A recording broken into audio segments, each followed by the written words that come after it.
Phone. Okay, Layman. Good to see you again. Okay, Tom. You Yes. too. So you're having a course coming up on That's right. on uh, on integral theory, and I was Integral theory wondering, for like, when idiots.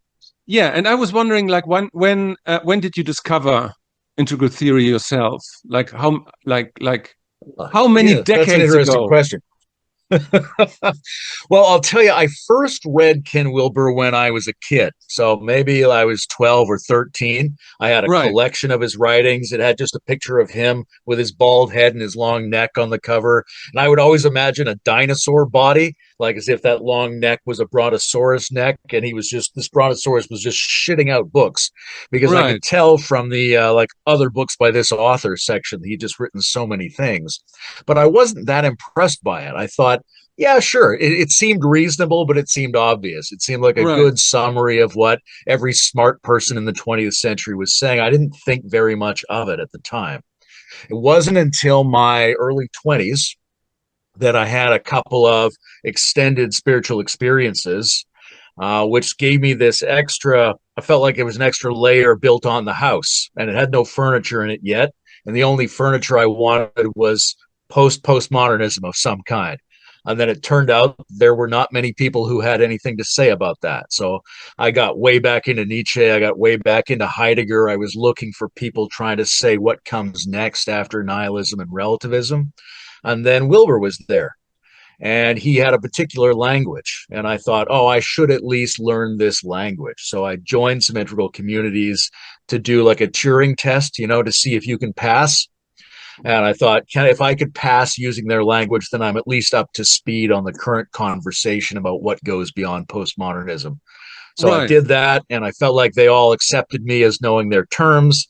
And so I left, and it was about a year after that. So I don't know, I'm 24, 25 or something like that, that I suddenly woke up one day and thought, I really only want to talk about these sorts of things. So I went back into some of those communities at that point with a different identity and started to just say yes to anything that was proposed to me. So pretty soon I was, helping to run websites, going to conferences, taking over projects. Everybody seemed enthused about my participation. And so I just continued to grow into it. Although it doesn't take too much of growing into it before you realize there's a ton of other communities and thinkers doing very similar things. And you actually have to grow across these multiple communities. Right. So then that becomes the project. How do you go meta integral? Right. Okay. So that means, I mean, we're talking basically, I mean, I think I'm not spoiling anything, but we're talking basically about the 90s, right? Because you're not 20 anymore and 20 wasn't yesterday. So basically, we're talking about you really discovered Wilbur in the 90s, like mid to late 90s. Is that correct? For me, it was probably right around the turn of the millennium. Right. Yeah. Yeah. So I mean that's still 25 years ago, and I find it very interesting because Wilbur and all these things that have been around for a while now. It's like 40 years that it's in the scene, and people are still getting caught up with this and still trying to wrap their head around this, and it still exerts some attraction. Which is kind of funny if you look at other movements of that era. I mean, Leary and Wilson, they all, when they had their heyday, that was like, what, like maybe 10 years, maybe 15 years or so. Even, the French philosophers, the French from, the 60s, 70s, they had their heyday. But it's like nobody can claim, 40 years of, society compulsively trying to figure out what are we going to do with this? Yes, I think that Wilbur gave a really good version of a general phenomenon that everybody is starting to sense the need for, right? And people who were sensitive and thoughtful could create this stuff a little bit earlier on. But as we go further and further into the 21st century, more and more people are seeing the needs that this kind of stuff addresses. Even in my own story, as a kid reading Wilbur, I didn't care about it because I didn't emotionally understand the problems it was trying to solve. I Right. just, of course, the world's like that. Who cares?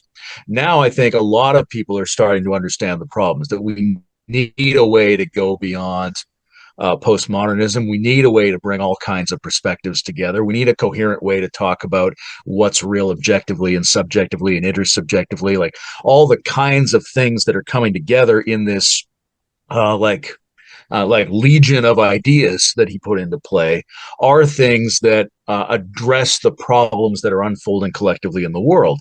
And he's not the only one doing that. Like we're seeing, metamodernism, game B, the return of all these different kinds of ideas that are sort of allied with his project. Everyone has a sense that a coherent pluralist way of living and meta philosophy is needed, and that nothing less than that will be of any use. It may not be enough, but nothing less than that will be able to help us at this point. Right. It's interesting because for me it was quite opposite. Like I was brought up with Camus and Sartre, and then when I was like roughly the same, 95, 98, I got in contact with Wilbur, and I could already contextualize it a little bit, but it took me a while.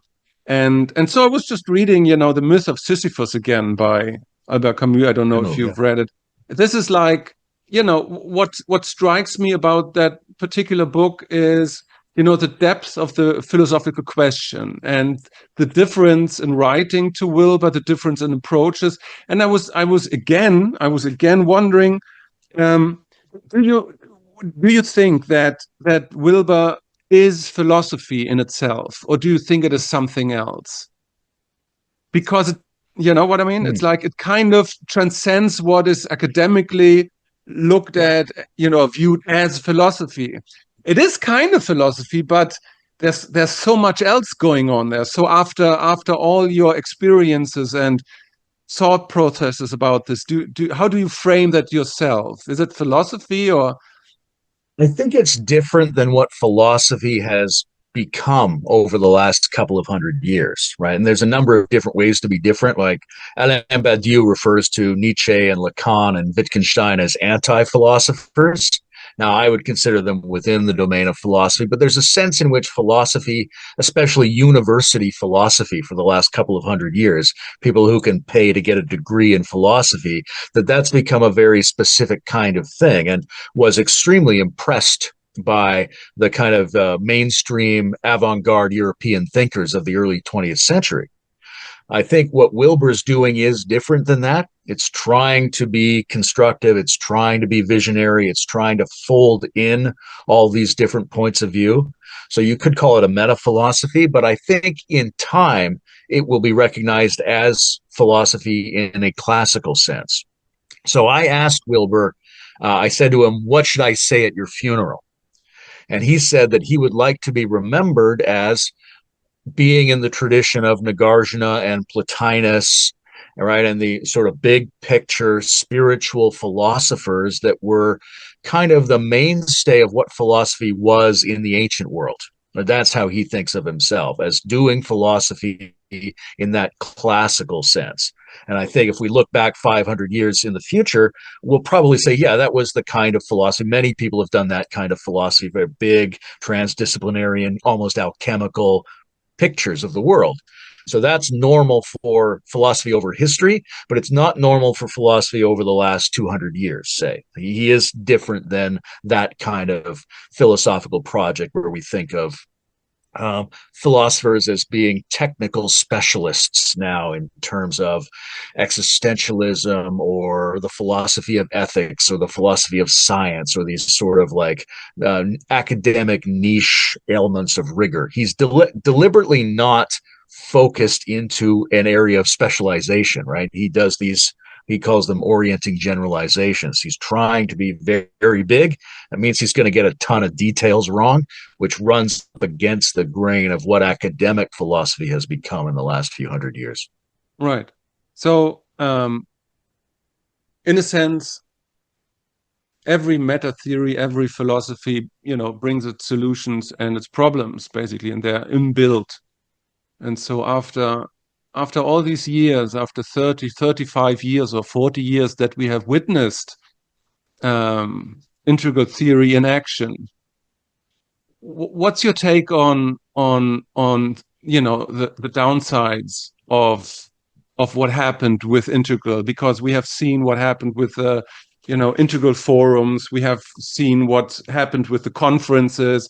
We particularly saw, blind spots that people kind of developed that were kind of downstreaming from theory, and especially, the vulnerability to the green meme, which still has the ability to hijack integral thinking, which is especially weird because it's supposed to not to. Integral should be, should have the provide the means to deal with, let's say, what is called the green meme. So they are like downstreaming, from the architecture of theory, downstreaming some problems that became apparent, blind spots, let's call it, in the last 35 years. What's your take on this? Because we're doing a course again. Yes, we're doing a course on absolutely. So mm-hmm. I mean, the course is for different kinds of integral idiots, right? So we're talking about the idiot who doesn't know anything about this yet. We're talking about the idiot who is a person who believes they know all about this. And we're talking about the idiot who is against this and who finds all of this to be idiocy. And so a big emphasis in the course, in addition to learning and relearning these basic chunks of the integral model in a new way, will be exploring critiques of this stuff. Now, I would say there's three kinds of blind spots, right? There's blind spots within the formulation of the theory. There's blind spots within the kind of psychological temperament of people who think of themselves as integral, whether they know that word or not. That consciousness has limitations, and there's social limitations. The social limitations have been, I think, too much over branding with a particular set of terminology and a particular individual. There's been a problem in how it's been publicly communicated, which is, I think it's tried to be too clean and tidy and optimistic and futuristic, right? You get this awful period in the, sort of 2005 to 2015 where they're selling integral operating system, futuristic, superhuman courses, and this is going to be the great multi-perspectival, multiracial starship of human evolution. And that kind of tidiness is very easy to attack, to find to be cringe. A nice white starship, you get a little bit of mud on it and it looks filthy, right? There needs to be a more robust, more grassroots, more anti-fragile social way of holding this. Now, when it comes to the specific question of what we'll call green, of like postmodern, sensitive, pluralistic, relativistic values, there's two kinds of issues that go on. One is that a lot of integral is still contaminated by this spirit, which is understandable given the theory, right? Because the theory would predict that people moving into coherent developmental pluralism are basically pluralists, right? It's basically green people moving into this teal, yellow, or however we want to discuss the next stage. So it's definitely going to always have a lot of their flavor. But there has to be a more robust social attitude and set of tools to keep that from hijacking things, because what you end up getting is this sense that the liberal notion of progress is the same as the evolutionary trajectory of humanity and life on Earth. And those things are not necessarily the same. There's a lot of structural and emotional limitations in green.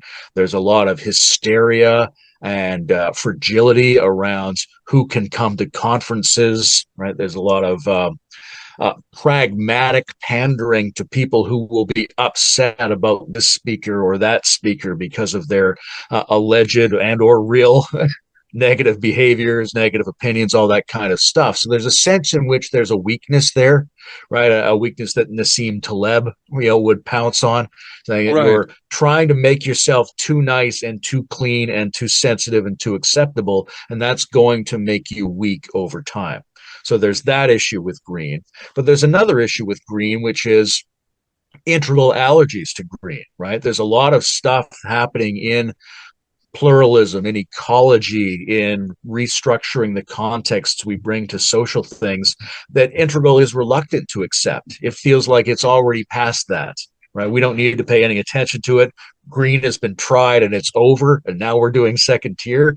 But green is still alive and it's still discovering things and it's still young, and we have to constantly refresh and update ourselves with the discoveries that are being made by people who hold to those worldviews and value systems.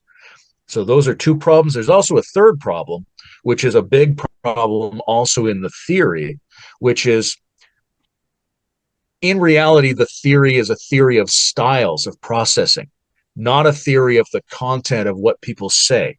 So when Right. you look at just the developmental stages, if somebody comes around and they start saying, they start talking about marginalization, they start talking about inclusion, they start talking about sensitivity racially and gender wise and all these sorts of things, it's natural to sort of assume that those people represent the so-called green, pluralistic, sensitive people, but they don't necessarily, right? That could be just a form of orange manipulation. That could be a form of amber tribal identity, right? Right. People who are at a conventional level of cognitive and emotional processing, they can use any words that exist to express their conventional attitudes.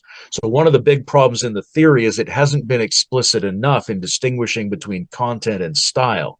Because Right. if people are acting in a pre modern style while saying a bunch of postmodern things, they're not postmodernists, they're pre modernists. So, those are a Right. couple of the social issues around integral and green. Interesting. So you mentioned Nassim Taleb and anti-fragility. Does integral need more anti-fragility from your point of view, therefore? Absolutely, absolutely. Ken Wilber's character as an individual has a bit of both, right? In some ways, he's a shut-in intellectual part of the late 20th century American ethos and trying to do a sales routine with his rhetoric. But on the other hand, he's irascible and he's funny and he's said some very overtly upsetting things to people for various reasons. There's an element of himself that would like to be more anti-fragile in my respect. But I think we need a lot more people to be doing that. We need to be the kind of movement that profits from being attacked, right? So that we can grow and be part of the resilience and robustness of a global system. And Right. especially because there's been a technological change, right? When he starts becoming really popular in the late 80s and 90s, we're still predominantly a TV and book culture.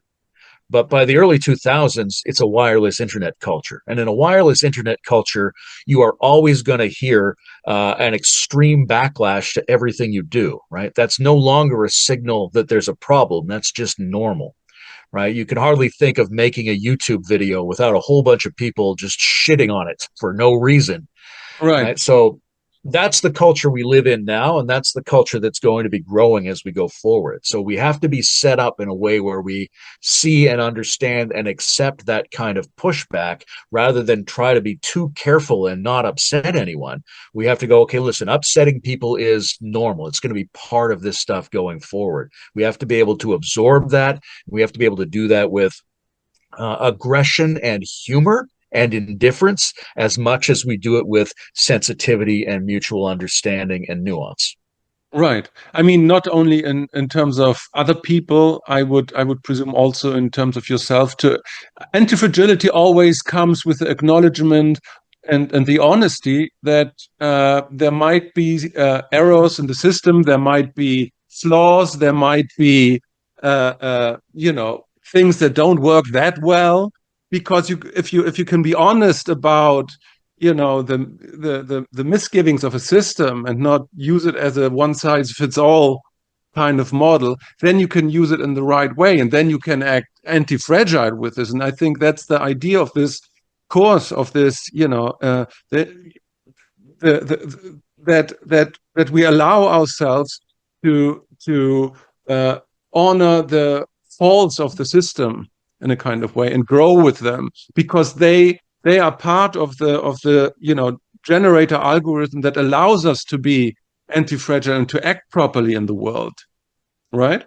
Yeah, I love that phrase, honor the faults of the system, right? And so, first of all, that's something that has to change in us emotionally and in the way we think about it. Maybe not you and I, but in a lot of the people who are attracted to the integral model or some other kinds of forward thinking cultural and intellectual movements, is that we can't be like traditional torch bearers of a team where we get mad at anybody who wants to expose a weakness or has an alternative take.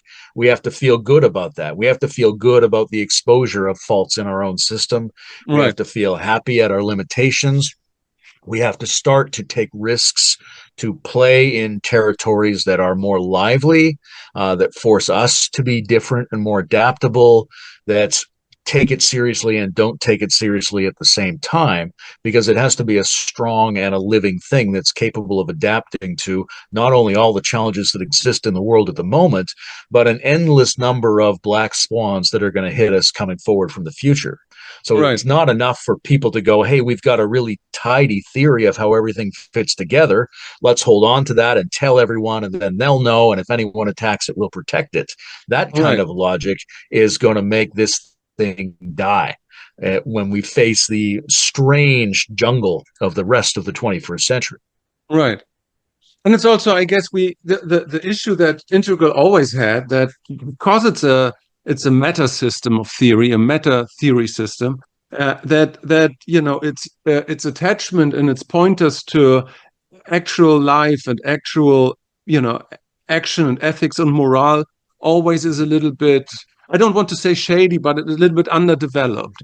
Integral theory doesn't Sure. really help you to decide what to do and to know what you can do and how to enact your will, let's say.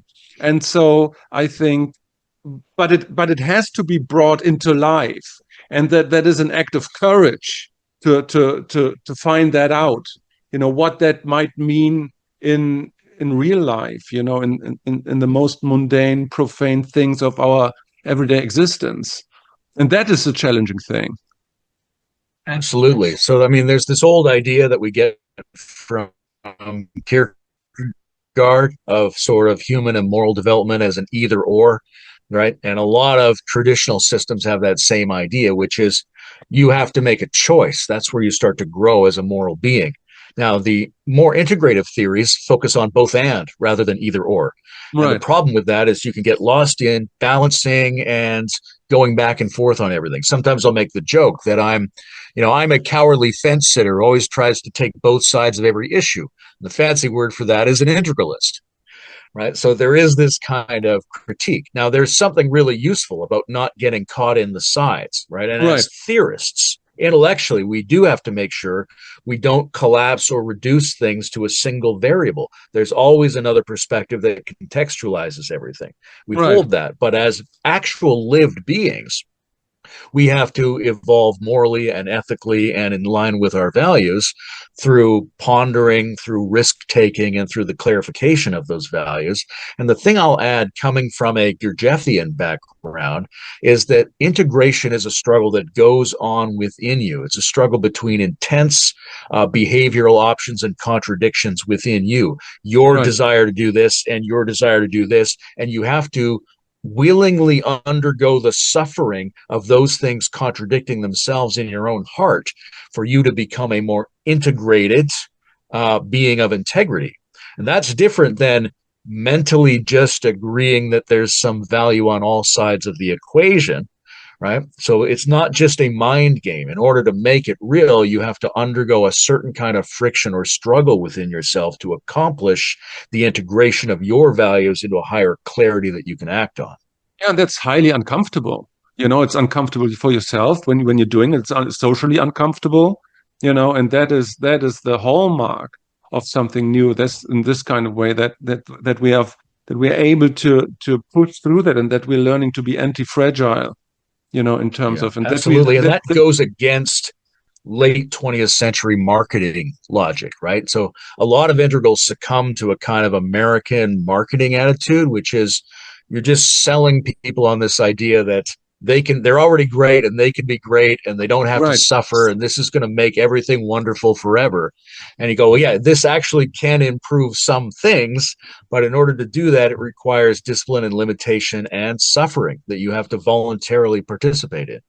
Right. In that sense, coming back to the question if it's a philosophy or not, it's like it's in that sense, it seems more to be a yoga in itself, right? Like a classical jnana yoga or some sorts where it actually enables you to carry that load and to bring it into life. It's not just a shiny new thing, It is something, it's not just, a descriptive philosophy of sorts. It's something that you have to engage in and that you have to test and stress test all the time. And that's, again, that's the interesting thing that it goes on for 40 years now, and people are still, caught up in it and still stress testing it and still finding out, like, how can they bring it into life, which is a testament for its value.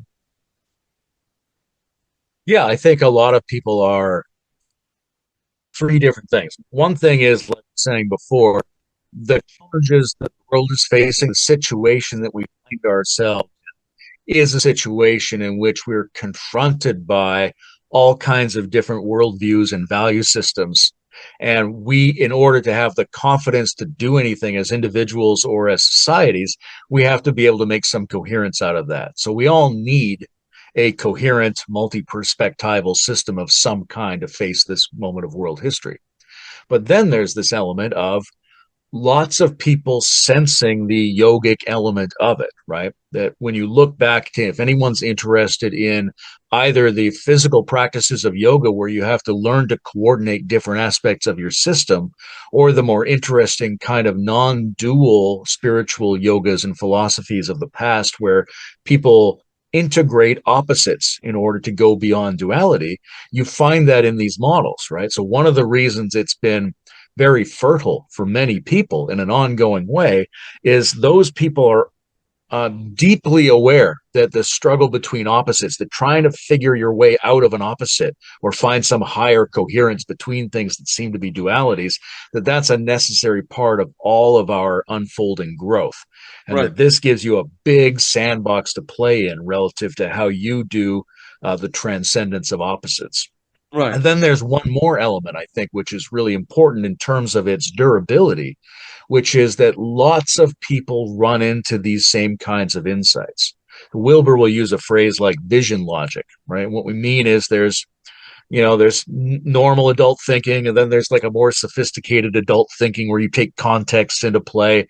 But then there's a sense that mystics and drug takers and artists and all kinds of people have, which is that once in a while you glimpse a structure. Maybe it's like a Mobius strip, and you see this structure and it makes sense of a whole bunch of things. Right. And it makes sense of them in a way that looks like it applies to many different disciplines. And these beautiful vision logic organizing structures are the piece, I call them metathemes. They're the pieces out of which someone builds a metatheory. Now, Ken Wilber built a very big metatheory, but lots of people discover these, and they need to be able to further their own work. They need to play their version off against somebody who's already done a lot of work, and they need to be able to gather in community with other people who've also seen these kind of sense-making structures. Right. And that's a lot of what this is. In some ways, I think Wilbur's contribution will not be primarily from his way of organizing metatheory structures, but it will be from the role that his work played in allowing a lot of people to find each other, a lot of people who are doing their own metatheory construction work in their own peculiar ways. Right. Fantastic. So I'm really looking forward to the course. It starts in July the 7th, I guess, no? I think 6th or 7th, something like that. Yeah. The 6th, which is a month from now. So I'm really looking forward to this, and I hope that you will teach us some integral antifragility.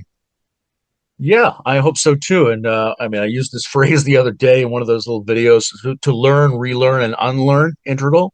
Right. And to make really explicit this invitation to the different kinds of idiots, right? Whether you have a complaint about integral, whether you think you already know it, but maybe you really don't, and you're not actually up to date on how strange and differentiated this thing is, but also people who are aware of it in general, but never really dug into the chunks and the terminology and the ideas as much as they'd like to. Right. And I think bringing all those people together starts to create the actual conversation of the moment that we live in together. And it's going to be a lot of fun. Like all the stuff I do is an invitation to a humorous, creative, liminal consciousness. There'll be pictures, there'll be exercises, there'll be a lot of, there'll be a carnival of Layman Pascalishness. Wonderful. So another thing, also your book comes out, at Parallax Publishing, Sex, Death, and the Occult, which is a transcript and a reworking of a previous course you did with Parallax.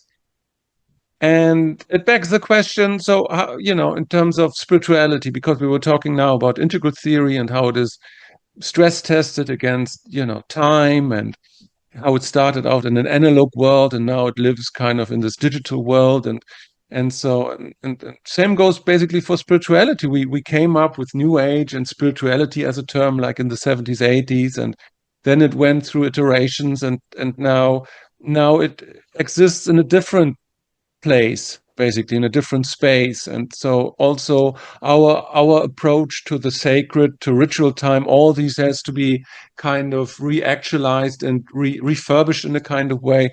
And so this is like where your book comes into play, because this is in a kind of sense a riff, or a new framing of our approach to the sacred, to the occult, to death and sex. What's your take on this? Yeah, I think, I grew up with both a lot of late 20th century New Age occultism, but also with a lot of interesting research materials and books from 19th century occultism that I was fascinated by. And I've done these two occult themed courses with Parallax. And in the midst of them, created this Xagik Substack, which is designed around the same kind of idea, which is how do we catalyze a new kind of conversation around this stuff, right? Something that is up to date in terms of our worldview, something that enfolds not only developmental models like integral, but also unfolds more Hegel, more Nietzsche, more psychoanalysis, more quantum understanding of how the world functions, all these sorts of up-to-date concerns. And what I really found was, and I've mentioned this a few times, in my conversations with people like John Vervaeke, who represent a contemporary rebirth of wisdom culture, wisdom discourse, that culture is very welcoming to developmental theory. It's very welcoming to Christian mysticism. It's very welcoming to cognitive science and Buddhism. It's very suspicious of magic and the occult and the esoteric. And a lot of that is because the representatives of those really ancient human traditions that go all the way back to our shamanic ancestors, the people who talk about it are unreasonable enthusiasts or power mad lunatics or naive fairy worshippers, or there's a lot of non-rigorous thinking and a lot of outdated terminology and a lot of neglect of the kind of complexities that have emerged out of the science and philosophies of the last 200 years. So can we rebuild and co-evolve an enriched occult discourse in a way that maintains continuity with the occult lineages of the recent past and the shamanic occult practitioners of the distant past, while also absorbing all of the new kinds of discourse around wisdom, highlighting the particular things that the occult does really well that some of these other wisdom discourses don't, and setting ourselves up to be a real embodied, participatory, esoteric way of living for a world that is planetary, meta-crisis, digital, transhuman, all that stuff that's already underway. That's Right. kind of the general picture. Well, you said that they were not rigorous thinkers. I would say this is from today's academic view, because I would bet always my money on the fact that Gurdjieff and Aurobindo and Crowley, that very, very rigorous thinkers. I mean, it's just like it was a different time. Yeah. And so what I find interesting about this, that I mean, we have to navigate, and you allude to this. We have to update. Let's call it magic or occultism. We have to integrate, integral theory and metamodism, all this stuff. We have to integrate philosophy, Hegel, and the old wisdom traditions. But there's something about occultism that means to open yourself up to that which is not known yet, which is an integral part of occultism. There's half of the symbol isn't known yet, and this is where the magic component comes in. I don't think it's a problem of rigorous thinking. It's more like, how do you contend with the time that you're in, and how do you break open the structures that you are engulfed with, to let something new in. And I think you get what I mean? Yeah, I'll say two different things there. On the topic of rigorous thinking, I don't mean Crowley or Bindo, Blavatsky, Dion Fortune, Pico de Mirandola, right? There's a lot of rigorous thinkers. The problem is that the people who are in the other aspects of contemporary wisdom work are not reading those rigorous thinkers. They're hearing about magic from people who are enthusiasts of magic, Right. right? Contemporary people who like it just by emotional temperaments, and they very often are themselves not rigorous thinkers, and that leads today's leading edge of wisdom to not really appreciate that there is rigor and there is tradition, and in many ways there are experimental, personal, and social instantiations of everything they're talking about that you can find if you track the occult lineages back that you might not find anywhere else. So I think that rigorous thinking is there, but we need to update it and bring it forward and put it into conversation with these other schools of wisdom development. Right. Now, the other point there about the elements of the magical always being half unknown, right? That's really something that I've tried to highlight in this course, which is to say there's two ways to think about what occult means, right? One way to think about occult is occult means hidden, means concealed, means something you don't know, right? So maybe there's a special secret knowledge that some people have or is in some special books and everybody else doesn't know it. So it's Right. occult to normal humanity, but if you get the Harry Potter grimoire, then you'll know the spell and you'll be one of the special people who does know it. Now, there's a little bit of that that's true because there's a lot of elements of our nature that are not known to the average person.